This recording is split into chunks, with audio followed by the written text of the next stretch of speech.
अपना टॉपिक पता नहीं क्या है जी।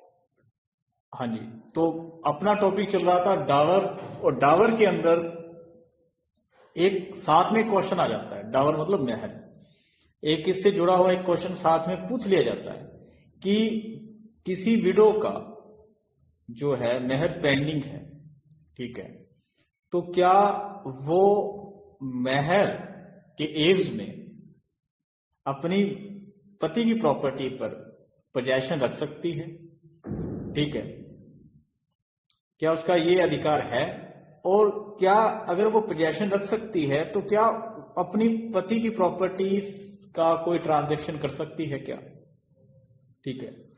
तो सीधी सी बात है कि इसके अंदर कई केस लो हैं, आपको इनको रीड करना पड़ेगा। देखो, विवाह की एक आवश्यक, आप कह सकते हो, प्रसंगति है मेहर। इसके बिना विवाह कंप्लीट नहीं माना जाता, ठीक है, पूर्ण नहीं माना जाता, ठीक है। इसकी नेचर क्या है? एक डेप्थ, एक ऋण इसको माना गया है, ठीक है। भी अपने पति की मौत के बाद जो पत्नी है, जो मेहर की राशि है, ठीक है, वो अपने पति की प्रॉपर्टी से वसूल कर सकती है, जैसे बाकी लेनदार करते हैं, क्रेडिटर, वैसे वो वसूल कर सकती है। लेकिन ये अनसिक्योर्ड डेप्ट, अनसिक्योर्ड डेप्ट, अनसिक्योर्ड डेप्ट क्या होता है?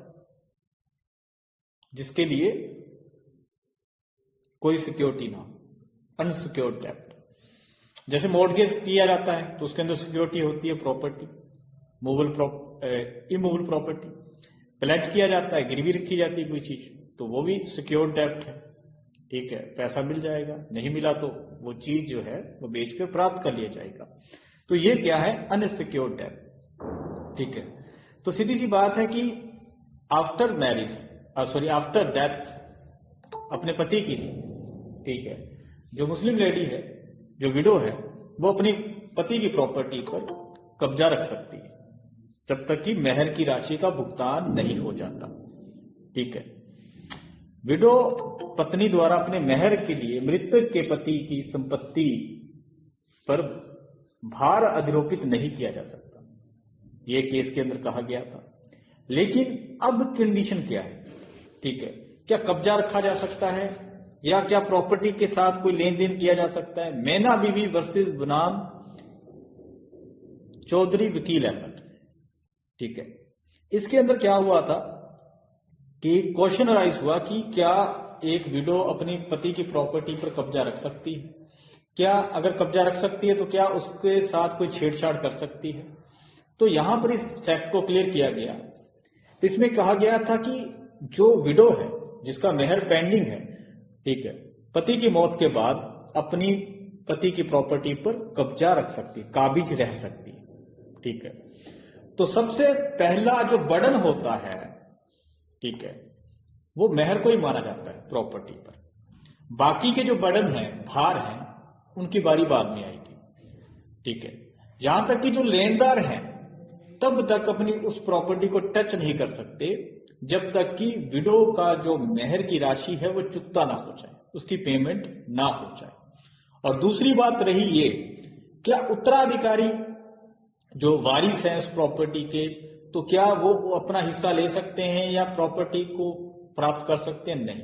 तो पहले सीधी सी बात है, जैसे किसी प्रॉपर्टी पर कोई लोन होता है तो पहले लोन को चुकता किया जाता है, उसके बाद प्रॉपर्टी का कोई ट्रांजैक्शन हो सकता है, ठीक है। तो ऐसे यहां भी है कि मेहर अगर पेंडिंग है तो उस प्रॉपर्टी पर सबसे बड़ा बर्डन वो ही माना जाएगा, सबसे बड़ा भार, ठीक है। पहले उसको चुकता किया जाएगा, उसके बाद, ठीक है, उत्तराधिकारी और यहां तक कि क्रेडिटर उस प्रॉपर्टी को टच कर सकते हैं, अदरवाइज नहीं। अब दूसरा क्वेश्चन ये कि पहली चीज तो क्लियर कर दी कि हाँ, विडो उस प्रॉपर्टी पर काबिज रह सकती है, पोजेशन रख सकती है। दूसरी चीज ये, क्या उसका कोई वो ट्रांजैक्शन कर सकती है, जैसे गिफ्ट में दे दिया या कुछ, ठीक है, गिफ्ट कर दिया, दान दे दिया, जिसको आप कहते हो विक्रय कर दिया, मॉर्गेज कर दिया। तो सीधी सी बात है, भी काबिज तो रह सकती है, लेकिन उसको उस प्रॉपर्टी को इधर उधर करने का राइट नहीं है, ठीक है।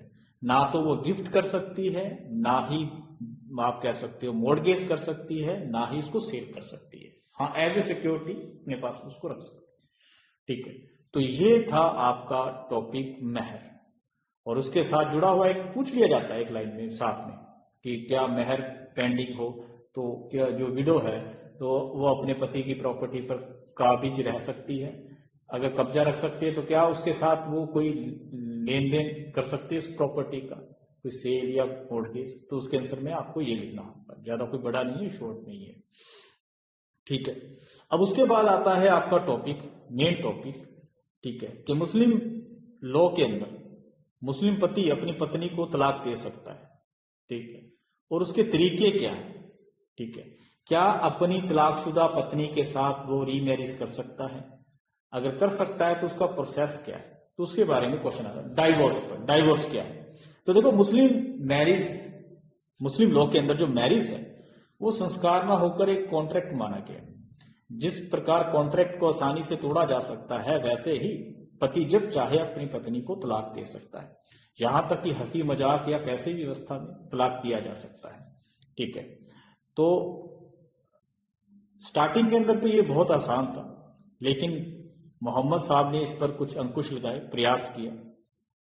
विवाह विच्छेद का मतलब क्या होता है? मैरिज का विघटन, खत्म, रिश्ता टूट गया। ठीक है, तो तलाक का मतलब डाइवोर्स, विघटन। ठीक है, जिसको आप तलाक कहते हो, डाइवोर्स कहते हो। ठीक है, तो देखो, मैरिज जो टूटने के कई तरीके हैं। जहां पर मैरिज मान लो खत्म हो सकती है, जैसे कि पति की मौत हो जाए, या पति पत्नी में से किसी ने धर्म चेंज कर दिया, तलाक हो गया, या ख्यारुल मुल्क जो आगे आप पढ़ोगे। ठीक है, ये सारे, या जुडिशियल प्रोसेस भी है, प्रोसीजर भी है, उसके अकॉर्डिंग भी रिश्ते को तोड़ा जा सकता है। ठीक है, अब यहां पर अपने बात कर रहे हैं डाइवोर्स की। ठीक है, विवाह विच्छेद। ठीक है, तो विवाह विच्छेद जो डाइवोर्स है, ठीक है, ये दो प्रकार से हो सकता है। एक तो ओरली, एक रिटन, जिसको तलाकनामा कहा जाता है। ठीक है, तलाक। ठीक है, इसमें क्या कहा जाता है कि मैं अपनी पत्नी को तलाक देता हूं। 3 बार बोलना है, 3 बार स्पष्ट रूप से उच्चारण करना है। तलाक हो गया। ठीक है, तलाक हो गया। ठीक है, तो तलाक के प्रकार क्या है? क्वेश्चन आ जाता है, तलाक के प्रकार क्या है? तो पहला तलाक, जिसको सबसे उत्तम माना जाता है, ठीक है, सबसे बढ़िया, ठीक है, तलाक उस सुन्नत। तलाक उस सुन्नत, तलाक उस सुन्नत के अंदर 2 प्रकार का तलाक है, तलाक ए हसन और तलाक हसन। ठीक है, तलाक उस सुन्नत में 2 प्रकार का तलाक, ए हसन और हसन। अब जो ए हसन है, ये सबसे बढ़िया, सर्वोत्तम, ठीक है, सबसे बढ़िया माना जाता है। ठीक है, सबसे, ठीक है, और पैगंबर मोहम्मद साहब ने भी इसको मान्यता दी है। इसमें क्या होता है कि पति एक बार में तलाक के शब्दों का उच्चारण करता है, बोलता है कि मैं तुम्हें तलाक देता हूं, तलाक देता हूं, तलाक देता हूं। 3 बार बोल दिया। जिस समय बोला जाए, पत्नी पाक अवस्था में होनी चाहिए, पीरियड्स में नहीं होनी चाहिए। अब बोलने के बाद क्या है, पत्नी को इद्दत, जो टाइम पीरियड है वो स्पेंड करना पड़ेगा, काटना पड़ेगा। इद्दत क्या होता है कि जैसे कि तलाक के बाद, तलाक की अवस्था में ये 3 मंथ का हो सकता है, 3 मंथ, 3 लूनर मंथ। ठीक है, 3 पीरियड्स आप कह सकते हो। ठीक है, और अगर लेडीज प्रेग्नेंट है तो ये जब तक बच्चे का जन्म नहीं हो जाता तब तक ये इद्दत पीरियड चलता है। ठीक है, तो इद्दत पीरियड काटना पड़ता है। और इद्दत के दौरान जो रिलेशन है उससे परहेज, भी दोनों के बीच में रिलेशन नहीं बनना चाहिए। अगर इद्दत के दौरान रिलेशन बन गया तो वो सारा प्रोसेस जो चल रहा था तलाक का, वो वहीं खत्म हो गया। ठीक है, रिवोकेबल। ठीक है, रिवोक हो गया। अगर मान लो इद्दत कंप्लीट हो जाता है, ठीक है, और दोनों के बीच में रिलेशन नहीं बनता, इद्दत कंप्लीट हो गया, अब तलाक पक्का हो गया, इरिवोकेबल हो गया, अब उसको तोड़ा नहीं जा सकता। तो ये था ए हसन। अब बारी आती है हसन की, तलाक हसन। इसमें ये भी अच्छा है, लेकिन अहसन से थोड़ा सा कम। इसमें क्या है, तलाक के शब्दों का 3 बार उच्चारण। पति कहता है मैं तुम्हें तलाक देता हूं, तलाक देता हूं, तलाक देता हूं, लेकिन एक साथ नहीं कहता। ठीक है, ये 30-30 दिन के अंतराल, मतलब हर महीने कहना पड़ता उसको। पहले महीने कहा मैं तुम्हें तलाक देता हूं, दूसरे महीने कहा मैं तुम्हें तलाक देता हूं, तीसरे महीने कहा मैं तुम्हें तलाक देता हूं। और जब ये उच्चारण हो, ये मैं तुम्हें तलाक देता हूं, उस समय क्या है, सीधी सी बात है, तो सीधी सी बात है कि पाक अवस्था में होनी चाहिए लेडीज, पीरियड्स में। और यहां पर इस टाइम तक क्या है, रिलेशन नहीं बनना चाहिए दोनों के बीच में।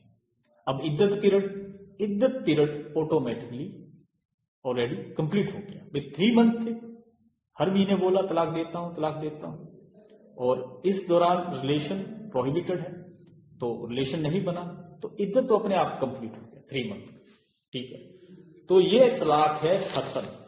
उसके बाद बारी आती है तलाकुल बिद्दत की, जिसकी आप चर्चा भी करते हो, बात भी करते हो, जिसको असंवैधानिक घोषित कर दिया था सायरा बानो वाले केस में। ठीक है, सुप्रीम कोर्ट ने सेट असाइड कर दिया था, अपास कर दिया था, खत्म कर दिया था। देखो तलाकुल बिद्दत जो है, बिद्दत, तो देखो ये जो तलाक है, इसमें एक बार पति बोलता है मैं तुम्हें तलाक देता हूं, देता हूं, देता हूं, ठीक है, और तलाक कंप्लीट, भाई अब इसको तोड़ा नहीं जा सकता, इरिवोकेबल है, और इसके अंदर री एंट्री का कोई गेट नहीं है, सीधी सी बात। बाकी जो तलाक होते हैं उसमें थोड़ा सा होता है कि हाँ भी अगर बोल दिया तो उसको सुधारा जा सकता है या कुछ ऐसा। ठीक है, इद्दत पीरियड, या यहां पर कोई फॉर्मेलिटी नहीं।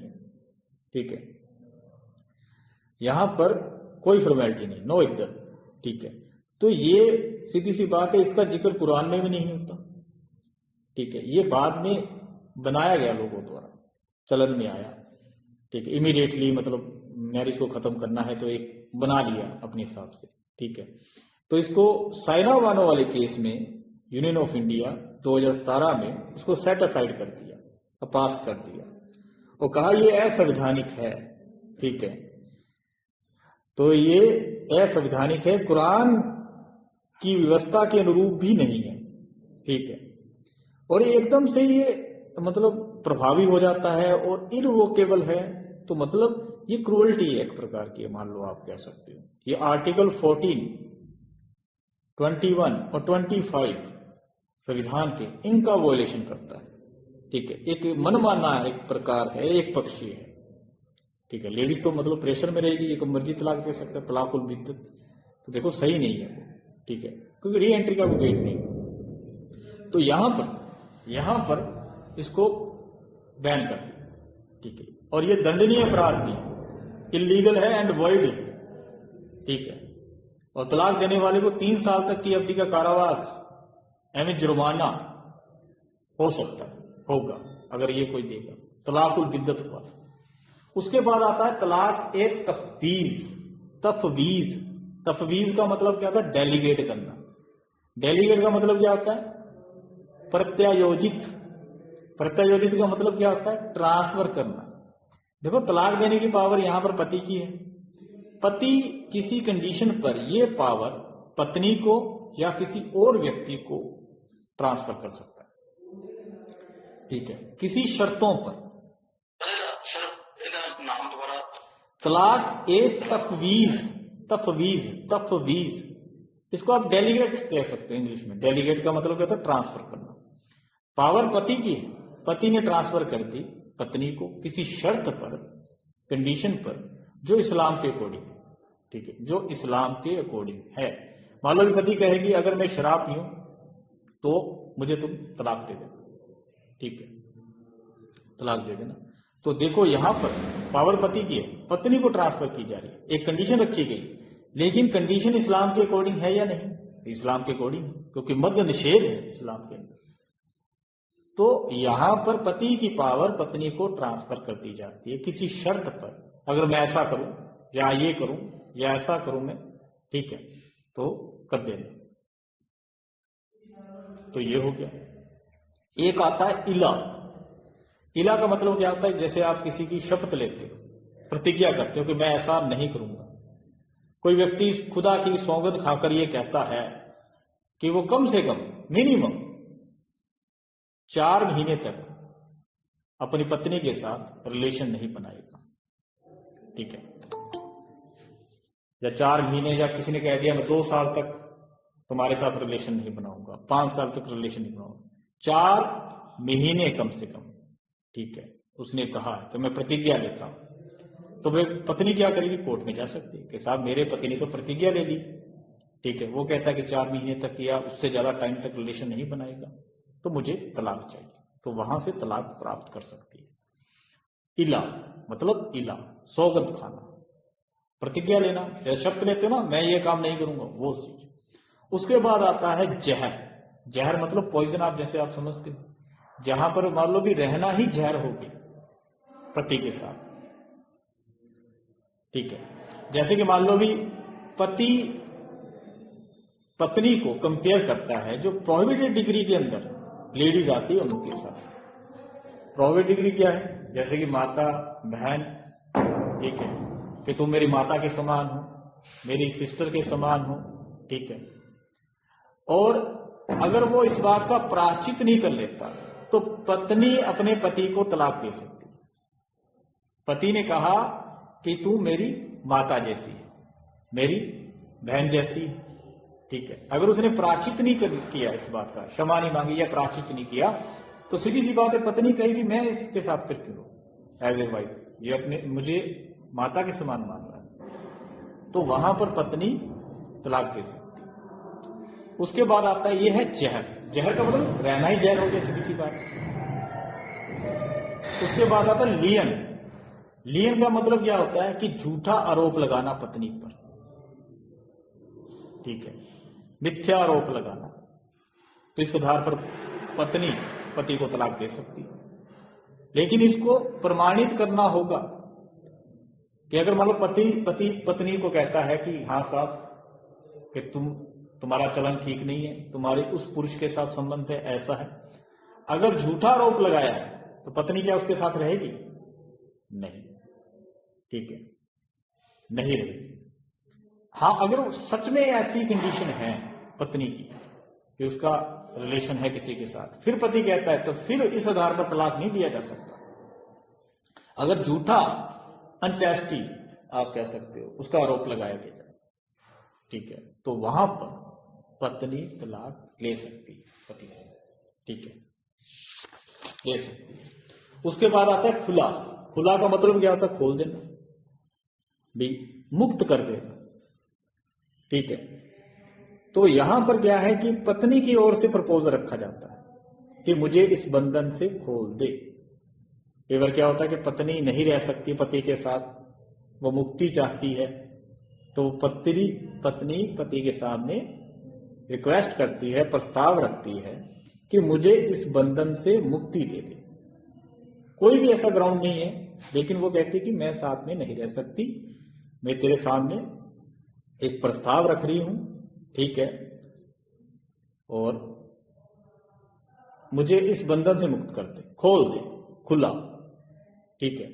और ये भी कह सकते हैं कि इसके बदले में तुझे कोई कंपनसेशन चाहिए, प्रतिकर, तो वो देने के लिए तैयार हूं, तुझे कुछ चाहिए तो वो ले ले, ठीक है, और मेहर की राशि भी मैं छोड़ती हूं, लेकिन ये रिक्वेस्ट है कि मुझे इस बंधन से मुक्त कर दे, तो वहां पर हो सकता है तलाक खुला, ठीक है।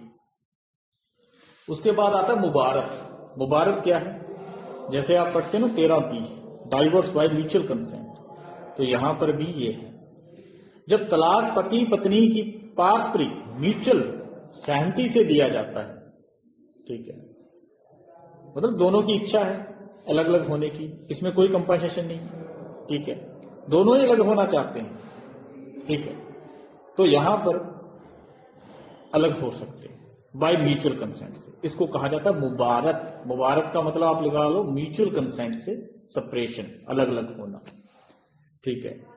जैसे खुला के अंदर तो पत्नी प्रपोजल रखती है, पति उसको स्वीकार करता है, ठीक है। यहां पर प्रपोजल किसी भी पार्टी द्वारा रखा जाता है, ठीक है, दोनों की सहमति होती है, कोई कंपनसेशन नहीं देना पड़ता, तो इसको कहते हैं खुला, खोल देना बंधन से। ठीक है, तो ये है। उसके बाद है, ये तो हो गए तलाक, जो कस्टम। लियन का मतलब झूठा आरोप लगाना। भाई अगर पति पत्नी पर झूठा आरोप लगाए कि वो कैरेक्टरलेस है, पति पत्नी से कहे तू कैरेक्टरलेस है, तेरा उस पुरुष के साथ संबंध है या झूठा, ठीक है, और झूठा आरोप, तो वहां पर पत्नी तलाक ले सकती कि ये तो मुझे मतलब मेरे चरित्र पर दाग लगा रहा है। ठीक है, अगर हाँ प्रमाणित कर दिया जाता पति द्वारा कि साहब मैं जो कुछ बोल रहा हूं वो सही है, मेरे पास सबूत है, इसके उस पुरुष के साथ संबंध है, पर पुरुष के साथ, तो वहां पर नहीं होगा, झूठा लगाया तभी होगा। क्लियर? अब ये तो सारे तलाक थे। जैसे अब स्टार्टिंग से दोबारा आपको मैं रिवाइज करा देता हूं। देखो, पहला है तलाक सुन्नत, उस सुन्नत। इसमें दो प्रकार के तलाक, तलाक ए हसन और हसन। ए हसन में तो मतलब एक बार बोल दिया तलाक तलाक तलाक, पाक अवस्था में होनी चाहिए लेडीज, जिस समय बोला पत्नी को इद्दत पीरियड काटना पड़ेगा, इद्दत पीरियड के अंदर नो रिलेशन, दोनों के अंदर रिलेशन नहीं बनना चाहिए। जैसे इद्दत कंप्लीट हुआ तलाक हो गया कंप्लीट, इरिवोकेबल हो गया।